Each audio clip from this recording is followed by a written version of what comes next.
మధురమైన బాబా ఓ శివ బాబా నీవే నాకు ప్రియాతి ప్రియము ఓ శివ బాబా నీవే నాకు ప్రియాతి ప్రియము ఓ బాబా నీతోనే నా జీవితం ఓ బాబా నీతోనే నా జీవితం శివ బాబా నీవేలే నా ప్రాణం ఓ శివ బాబా నీవే నాకు ప్రియాతి ప్రియము ఓ శివ బాబా నీవే నాకు ప్రియాతి ప్రియము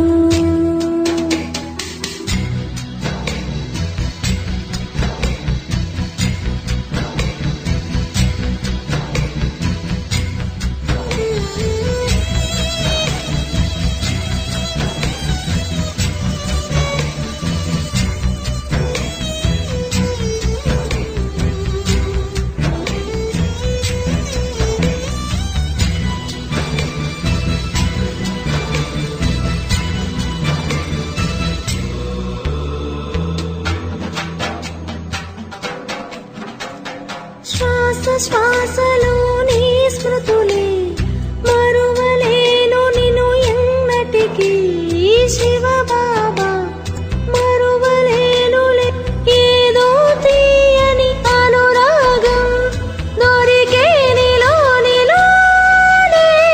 నా తోడు నీడలే నా చెలిమి నీతోనే నా మధురాతి మధురమైన నా తోడవు నీవే ఓ శివ బాబా నీవే నాకు ప్రియాతి ప్రియము ఓ శివ బాబా నీవే నాకు ప్రియాతి ప్రియము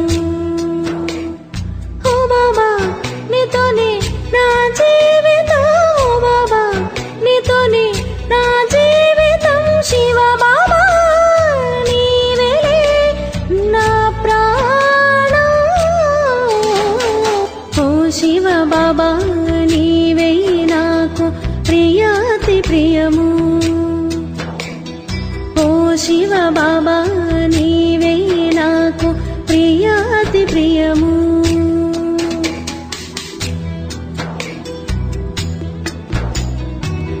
శివ బాబా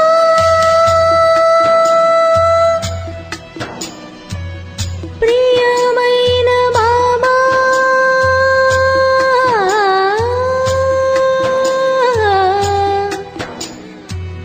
మధురమైన బాబా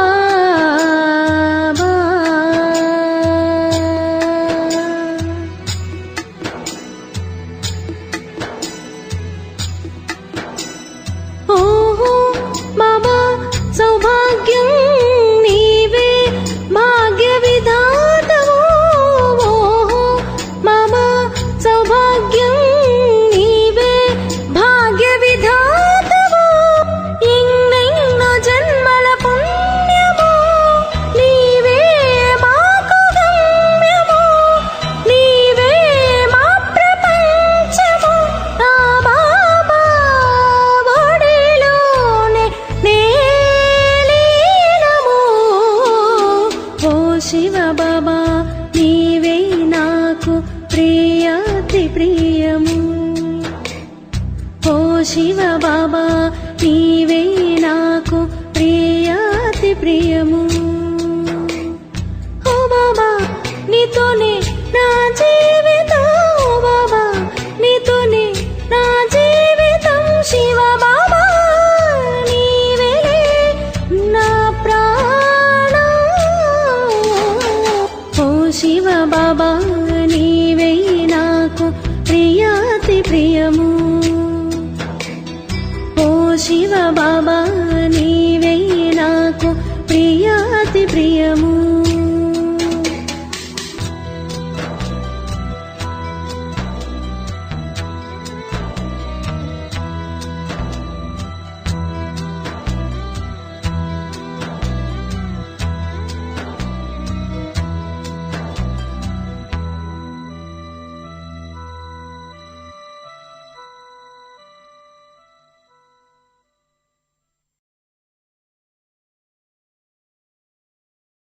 ఓం శాంతి. మధురమైన పిల్లలు, ఈ చదువు చాలా చవకైనది మరియు సహజమైనది. పదవి ఆధారము పేదరికము లేక సంపన్నతపై లేదు, చదువుపై ఉంది. కావున చదువుపై పూర్తి ధ్యాసను ఉంచండి. ప్రశ్న: జ్ఞాని ఆత్మల మొదటి లక్షణం ఏమిటి? వారు అందరితోనూ చాలా మధురంగా వ్యవహరిస్తారు. కొందరితో స్నేహము, కొందరితో శత్రుత్వము ఉంచటం ఇది జ్ఞాని ఆత్మల లక్షణం కాదు. పిల్లలు అతి మధురంగా అవ్వండి. బాబా శ్రీమతాన్ని ఇచ్చారు. నేనొక ఆత్మను, ఈ శరీరాన్ని నడుపుతూ ఉన్నాను. ఇప్పుడు నేను ఇక ఇంటికి వెళ్ళాలి అన్న అభ్యాసం చేయండి. పాట: నువ్వు ప్రేమ సాగరుడివి. పిల్లలు ఎవరు మహిమను విన్నారు? నిరాకారుడైన అనంతమైన తండ్రి మహిమను విన్నారా? బాబా జ్ఞాన సాగరుడు, ఉన్నతోన్నతుడు. అతడినే ఉన్నతోన్నతమైన తండ్రి అని అంటారు. పరమ శిక్షకుడు అంటే జ్ఞానసాగరుడు అని కూడా అంటారు. ఈ మహిమ మన తండ్రిదని ఇప్పుడు మీరు అర్థం చేసుకున్నారు. వారి ద్వారా పిల్లలైన మనకు అదే స్థితి ఉండాలి. వారు ఉన్నతోన్నతమైన తండ్రి, తాను సాధు సన్యాసి ఏమీ కారు. మీరు అనంతమైన తండ్రి, నిరాకార పరంపిత పరమాత్మ. వీరు మన అనంతమైన తల్లి, తండ్రి, పతి మొదలైన సర్వస్వము అని పిల్లలు మీ బుద్ధిలో ఉన్నది. అయినా ఆ నశ స్థాయిగా ఉండడం లేదు. గడి గడి పిల్లలు మర్చిపోతారు. బాబా ఉన్నతోన్నతమైన మరియు అతి మధురాతి మధురమైన తండ్రి. వారిని అందరూ అర్థకల్పం స్మృతి చేస్తారు. లక్ష్మీనారాయణలను అంతగా స్మృతి చెయ్యరు. భక్తుల భగవంతుడు నిరాకారుడే. వారినే అందరూ స్మృతి చేస్తారు. కొందరు లక్ష్మీనారాయణలను, కొందరు గణేశ మొదలైన వాళ్ళని విశ్వసించేవారిగా ఉంటారు. అయినా వారి నోటి వెంట హే భగవంతుడా అనే శబ్దమే వెలువడుతుంది. హే పరమాత్మ అన్న పదం అందరి నోటి నుండి తప్పకుండా వెలువడుతుంది. ఆత్మ వారినే స్మృతి చేస్తుంది. దైహికమైన భక్తులు దైహికమైన వస్తువుల్ని తలుచుకుంటారు. కానీ ఆత్మ ఎంత పితావ్రతునిగా ఉంటుందంటే తన తండ్రిని తప్పకుండా తలుచుకుంటుంది. దుఃఖంలో ఉన్నప్పుడు హే పరమాత్మ అన్న పదము వస్తుంది. ఆ పరమాత్మ నిరాకారుడని తప్పకుండా భావిస్తారు. కానీ వారి మహత్వాన్ని గూర్చి తెలుసుకోరు. ఇప్పుడు వారు మన సన్ముఖంలో వచ్చారని మీరు వారి మహత్వాన్ని తెలుసుకున్నారు. తాను స్వర్గ రచయిత మనల్ని సన్ముఖంగా చదివిస్తూ ఉన్నారు. ఇదొక్కటే చదువు. ఆ భౌతికమైన చదువులు రకరకాలుగా ఉంటాయి. ఎవరి మనస్సైనా చదువులో నిమగ్నమైపోతే ఇక దానిని కాకపోతే వదిలేస్తారు. ఇక్కడ ఈ చదువు డబ్బు మొదలైన విషయాలేమీ లేదు. ప్రభుత్వం కూడా పేదవాళ్ళకి ఉచితంగా చదివిస్తుంది. ఇక్కడ ఇది ఉచితంగా చదువుకునే చదువు. ఇందులో ఫీజు లేదు. బాబా పేదల పెన్నిధి అయినారు. పేదవారు చదువుతారు. స్మృతి చాలా సహజమైనది మరియు చదువు చాలా చవకైనది. మనుష్యులు తమను ఇన్ష్యూర్ కూడా చేసుకుంటారు. ఇక్కడ కూడా మీరు ఇన్ష్యూర్ చేసుకుంటారు. బాబా మీరే స్వర్గంలో 21 జన్మల ప్రతిఫలాన్ని ఇవ్వండి అంటారు. హే పరంపిత పరమాత్మ, మాకు 21 జన్మల కొరకు వారసత్వాన్ని ఇవ్వు అని భక్తి మార్గంలో ఇలా అనరు. డైరెక్ట్గా స్వయాన్ని ఇన్సూరెన్స్ చేసుకుంటున్నామని మీకు ఇప్పుడు తెలుసు. ఫలాన్ని ఇచ్చేవాడు ఈశ్వరుడే అని సదా అనటం జరుగుతుంది. అందుకే ఈశ్వరుడే ఇస్తాడు. సాధు సన్యాసులు లేక రిద్ధి సిద్ధి గలవాళ్ళు ఎవరైనా కానీ అందరికీ ఇచ్చేవారు ఈశ్వరుడే అయినారు. ఇచ్చేవాడు ఈశ్వరుడే అని ఆత్మ అంటుంది. దాన పుణ్యాదులు చేస్తారు, దానికి ఫలితాన్ని ఇచ్చేది ఈశ్వరుడే. ఈ చదువులో ఖర్చు ఏమీ లేదు, పేదవారికే అంతే ఇన్షూర్ అవుతుంది. బాబా అర్థం చేయించారు. షావుకారు 1,00,000 ఇస్తే అతడికి 1,00,000గా లభిస్తుంది. పేదవాడు 1 రూపాయి చేస్తే షావుకారు 5,000 చేస్తే దానికి ప్రతిఫలం ఇద్దరికీ సమానంగా లభిస్తుంది. పేదల కోసం ఇది చాలా సహజము. ఇందులో ఫీజు ఏమీ లేదు. పేదలు చాలా షావుకారులు. ఇద్దరూ బాబా నుండి వారసత్వాన్ని పొందేందుకు హక్కుదారులు. మొత్తం ఆధారమంతా చదువు పైనే ఉంది. పేదవారు బాగా చదివితే వారి పదవి షావుకారుల కన్నా ఎక్కువగా అయిపోతుంది. చదువే సంపాదన. ఇది చాలా చౌకైన మరియు సహజమైన చదువు. కేవలం ఈ మనుష్య సృష్టి ఆది మధ్యాంతాలను తెలుసుకోవాలి. దానిని గూర్చి మనుష్య మాతృలెవ్వరికీ తెలియదు. త్రికాలదర్శులుగా ఎవ్వరు అవ్వలేరు. అందరూ అనంతుడు అనని అనేస్తారు.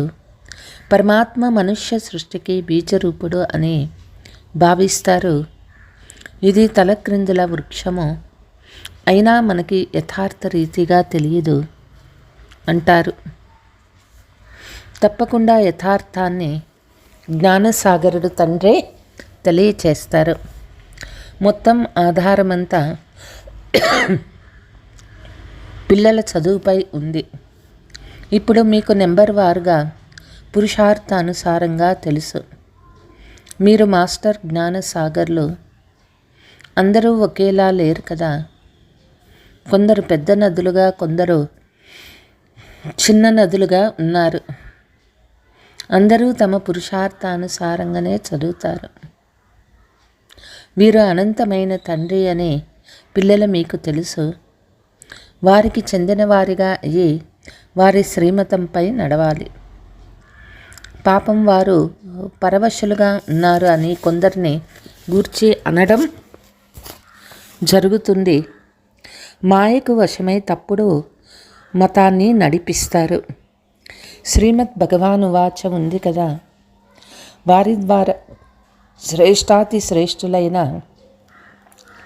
దేవీ దేవతలుగా అవ్వాలి. ఎప్పుడైతే మొదట నిశ్చయం ఏర్పడుతుందో అప్పుడు మళ్ళీ శివబాబాను కలుసుకోవాలి. వారికి యథార్థమైన నిశ్చయం లేదు అని బాబా అర్థం చేసుకోగలరు. ఆత్మలకు తండ్రి ఒక్కరే, ఇది అర్థం చేసుకుంటారు. కానీ వారు వీరిలోకి వచ్చి వారసత్వాన్ని ఇస్తూ ఉన్నారు అన్న నిశ్చయం కూర్చోవటం చాలా కష్టము. ఎప్పుడైతే ఇది బుద్ధిలో కూర్చుంటుందో, వ్రాసి ఇస్తారో, అప్పుడు బాబా వద్దకు వారు వ్రాసి ఇచ్చిన దానిని తీసుకోవాలి. మీరు చెప్పేది యథార్థంగా ఉంది. ఇంతకాలం ఏదైతే భావిస్తూ వచ్చారో అది తప్పు అని అర్థం చేసుకుంటారు.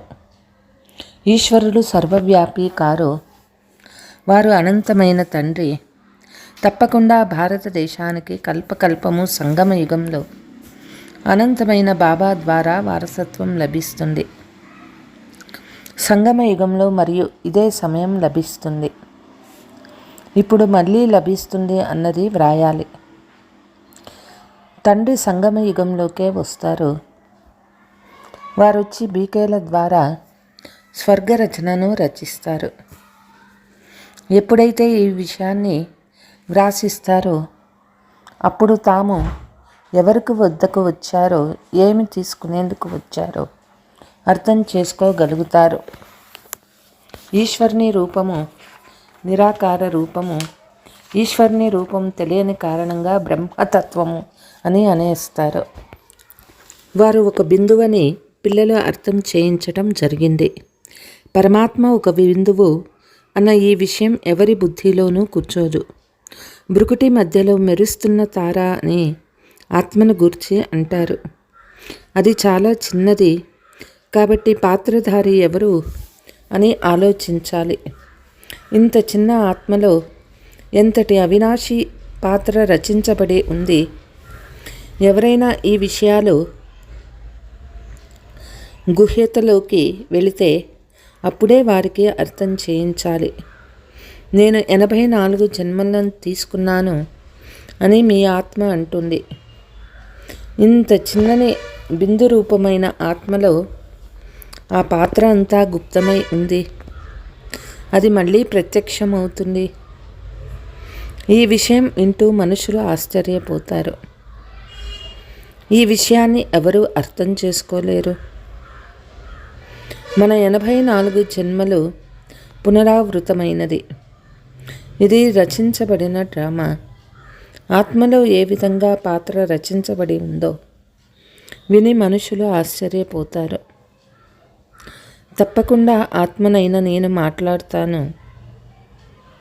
ఆత్మ నేను ఒక శరీరాన్ని వదిలి ఇంకొక శరీరాన్ని తీసుకుంటాను. నా ఈ పాత్ర రచించబడి ఉన్నది. అది డ్రామానుసారంగా పునరావృతమవుతుంది. అర్థం చేసుకుంటారు. ఈ విషయాలను బలహీన బుద్ధి కలవారు ఎప్పుడూ ధారణ చేయలేరు. మనం 84 జన్మలు తీసుకొని పాత్రను అభినయిస్తాము. శరీరాన్ని ధారణ చేస్తాము. ఎప్పుడైతే ఈ స్మరణ నడుస్తూ ఉంటుందో అప్పుడు మీరు పూర్తి త్రికాలదర్శులుగా, ఇతరులను కూడా త్రికాలదర్శులుగా చేసే పురుషార్థం చేస్తూ ఉన్నారు. అర్థం చేయించేందుకు కూడా పిల్లల్లో ధైర్యం ఉండాలి. అందులకు చేతి కర్రగా అయ్యి నిద్రపోతున్న వారిని జాగృతులను చేయాలి. ప్రేయసీలారా మేల్కోండి. ఇప్పుడు కొత్త ప్రపంచ స్థాపన జరుగుతుంది. పాత ప్రపంచ వినాశనం జరుగుతుంది.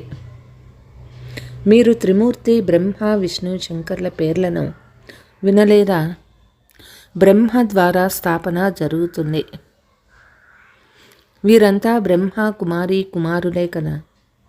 ఒంటరిగా బ్రహ్మ అయితే చెయ్యరు కదా. ప్రజాపితతో పాటు తప్పకుండా బ్రహ్మ కుమారి కుమారులు కూడా ఉంటారు. వీరి తండ్రి కూడా తప్పకుండా ఉంటారు. వారు వీరికి నేర్పిస్తారు. ఈ బ్రహ్మను జ్ఞానసాగరుడు అని అనరు.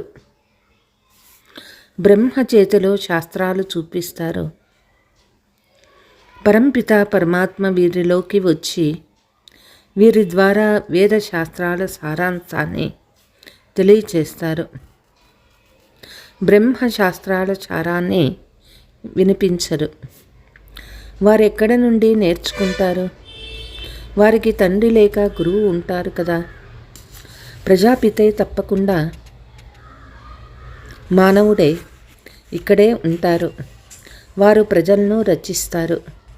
వారిని క్రియేటరు, జ్ఞానసాగరుడు, నాలెడ్జ్ఫుల్ అని అనరు.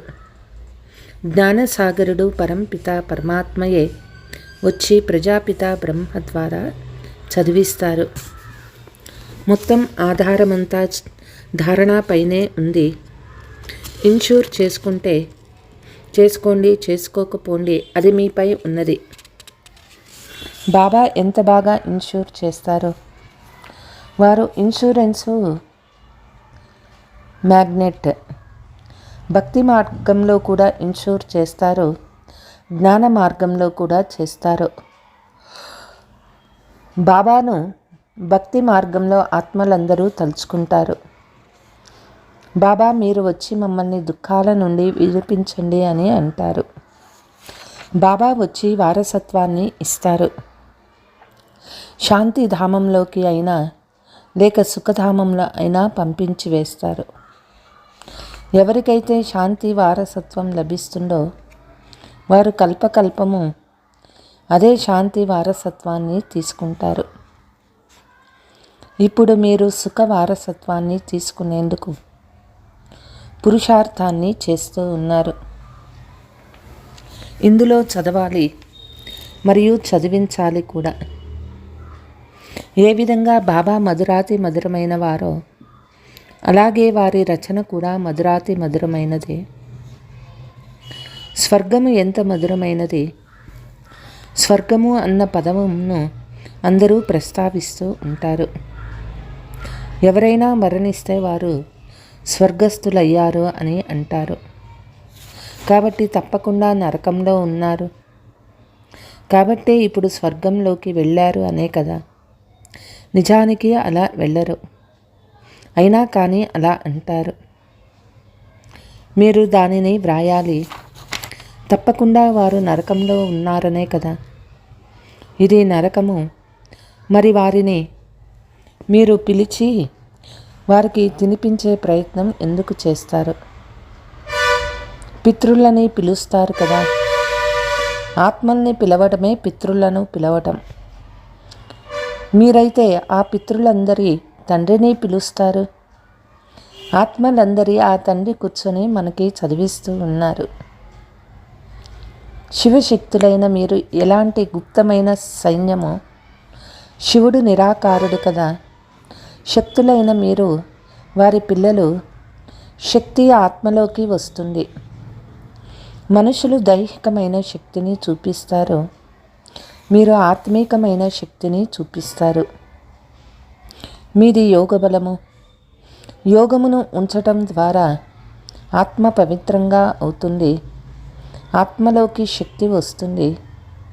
అందరిలోకి మమ్మ జ్ఞాన ఖడ్గము చాలా పదునైనది. ఇది స్థూలమైన ఖడ్గము విషయమేమీ కాదు. బాబాలో జ్ఞానం అనే శంఖధ్వనిని చేసే శక్తి చాలా ఉంది. జ్ఞానము ఆత్మకి ఉంటుంది. మనం శంఖధ్వనిని చేయగలము. బాబా శంఖధ్వనిని చేయలేరు. నేను శంఖధ్వని చేయలేను అని కొందరు అంటారు. జ్ఞాన శంఖధ్వని చేసేవారే బాబాకు ప్రియమైన వారు అవుతారు. బాబా పరిచయాన్ని కూడా జ్ఞానం ద్వారానే ఇస్తారు. అనంతమైన తండ్రిని స్మృతి చేయండి. ఇది కూడా జ్ఞానాన్ని ఇవ్వడమే కదా. బాబాని స్మృతి చేయాలి. ఇందులో నోటితో మాట్లాడేది ఏమీ లేదు.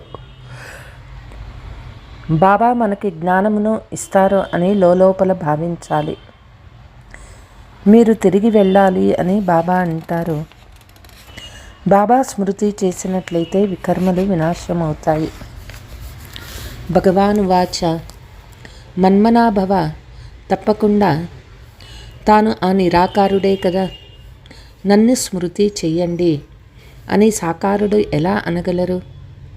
హే ఆత్మలారా, నన్ను స్మృతి చెయ్యండి, నేను మీ తండ్రిని అని నిరాకారుడే అంటారు. నన్ను స్మృతి చేసినట్లయితే అంతిమతి బట్టి గతి తయారవుతుంది. కృష్ణుడు ఈ విధంగా అనలేడు. జీవాత్మలతో తమ తండ్రిని స్మృతి చేయమని ఆత్మలైన మీరు ఈ శరీరం ద్వారా అంటారు. బాబా కూడా ఆత్మలతో మన్మనాభవ అని అంటారు. ఆత్మలైన మీరు నా వద్దకు రావాలి. దేహీ అభిమానులుగా అవ్వాలి. ఆత్మనైన నేను ఈ శరీరాన్ని నడిపించేవాడిని. ఇప్పుడు నేను మళ్ళీ తండ్రి వద్దకు వెళ్ళాలి. మీరు బాగా అభ్యాసం చేయాలి. నడుస్తూ, తిరుగుతూ, లేస్తూ, కూర్చుంటూ ఒక్క తండ్రిని స్మృతి చేయండి అని బాబా అంటారు. ఎవరైతే అశాంతిని వ్యాపింపచేస్తారో వాళ్ళు తమ పదవిని భ్రష్టం చేసుకుంటారు. ఇందులో చాలా చాలా మధురంగా అవ్వాలి. శివ్ భోలా భగవానుడు ఎంత మధురమైనవాడు, ఎంత ప్రియమైనవాడు. ఈ పాట ఉన్నది కదా. వారి పిల్లలైన మీరు కూడా ఎంతో భోలా పిల్లలు. బాబాని స్మృతి చేసినట్లయితే స్వర్గానికి అధిపతులుగా అవుతారు. మీకు ఫస్ట్ క్లాస్ అయిన దారిని చెబుతారు. ఇంకెవ్వరూ ఇటువంటి బేరాన్ని ఇవ్వలేరు. కాబట్టి బాబాని ఎంతగానో స్మృతి చేయాలి. ఎవరి నుండైతే ఇంత సుఖం లభిస్తుందో వాళ్ళని పతిత పావన రా అని పిలుస్తారు. ఆత్మ పతితంగా అయ్యాయి, వాటితో పాటు శరీరం కూడా పతితంగా అయ్యాయి. ఆత్మ మరియు శరీరము రెండూ పతితంగా అయ్యాయి. వారైతే ఆత్మ నిర్లేపి పతితంగా అవ్వదు అని అంటారు. కానీ అలా కాదు. ఒక్క పరంపిత పరమాత్మలోనే మలినాలు కనపడవు. మిగిలిన వాటన్నింటిలోనూ మలినాలు ఉంటారు. ప్రతి ఒక్కరూ సతో రజో తమోలోకి రావాల్సిందే. ఈ పాయింట్స్ అన్నీ ధారణ చేసి చాలా మధురంగా అవ్వాలి. కొందరిలో శత్రుత్వము, కొందరితో స్నేహము కాదు. దేహాభిమానంలోకి వచ్చి ఇక్కడే కూర్చొండిపోయి ఎవరితోనైనా సేవను తీసుకోవటం పూర్తిగా తప్పే అవుతుంది. अच्छा मीठे मीठे सिकीलते बच्चों प्रति मात पिता बाप दादा का याद प्यार और गुड मॉर्निंग. रूहानी बाप की रूहानी बच्चों को नमस्ते. हम रूहानी बच्चों की रूहानी मात पिता बाप दादा को याद प्यार गुड मॉर्निंग डबल नमस्ते. ధారణ: జ్ఞానాన్ని స్మరిస్తూ త్రికాలదర్శులుగా అవ్వాలి మరియు తయారు చేయాలి.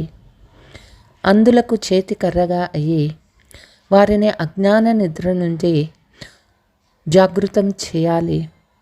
21 జన్మల కొరకు మీ సర్వస్వాన్ని ఇన్షూర్ చేసుకోవాలి. దానితో పాటు జ్ఞాన శంఖధ్వనిని కూడా చేయాలి. వరదానము: తమ బాధ్యతల భారం అంతటిని తండ్రికి ఇచ్చి సదా నిశ్చింతలుగా ఉంటూ సఫలతా సంపన్న సేవాధారి భవ. ఏ పిల్లలైతే స్వయం తేలికగా ఉంటారో అంతగా సేవ మరియు స్వయంలో సదా పైకి ఎక్కుతూ ఉంటారు, అనగా ఉన్నతి పొందుతూ ఉంటారు.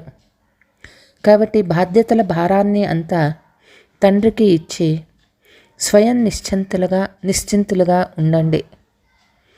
ఏ విధమైన నేను అనే భారం ఉండకూడదు. కేవలం స్మృతి నశాలో ఉండండి.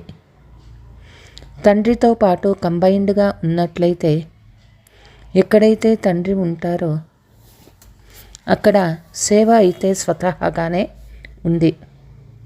చేయించేవారు చేయిస్తూ ఉన్నారు. కాబట్టి తేలికగా కూడా ఉంటారు. సఫలతా సంపన్నులుగా కూడా అయిపోతారు. అనంతమైన డ్రామాలోనే ప్రతి దృశ్యాన్ని నిశ్చితంగా తెలుసుకొని సదా నిశ్చింతలుగా ఉండండి. అచ్చా, ఓం శాంతి.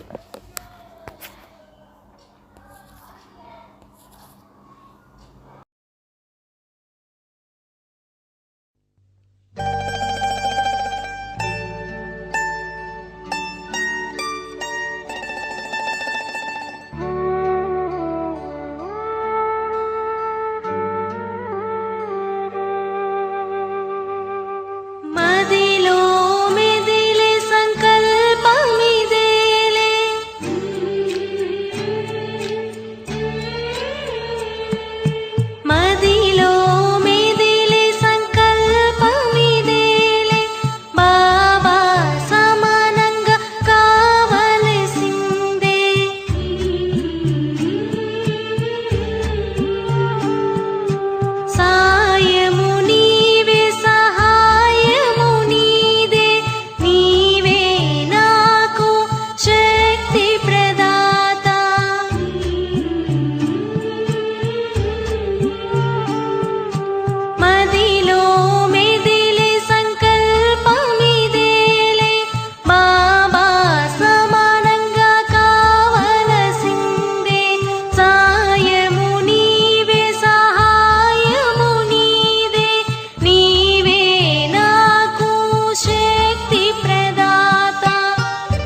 మది